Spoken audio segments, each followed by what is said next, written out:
النبي صلى الله عليه وسلم: ألا أدلكم على ما يمحو الله به الخطايا ويرفع به الدرجات؟ قالوا: بلى يا رسول الله.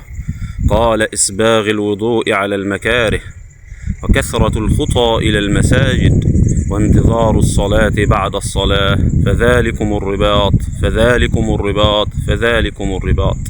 فاحرص أيها الأخ الحبيب على إقامة الصلاة في أوقاتها في جماعة حتى تزيل عنك هذه الذنوب والآثام كما أخبر النبي صلى الله عليه وسلم.